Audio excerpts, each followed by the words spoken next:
தமிழ் வாங்க 4 பொருள் தந்து 5 கரத்தனை துதித்தாள். அவ்வை ஆனை முகத்தனை அழைத்தாள்.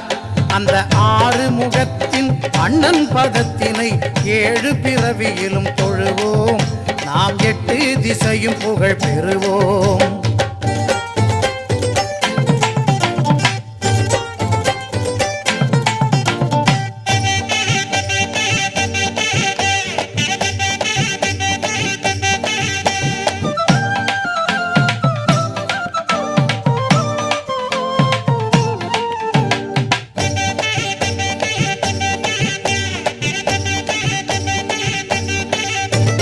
தருணம் இதுவென்று தமிழின் துணை கொண்டு சரணமடைகிறேன் இறைவா. யானை தலையை அலங்கரிக்கும் தலைவா. தருணம் இதுவென்று தமிழின் துணை கொண்டு சரணமடை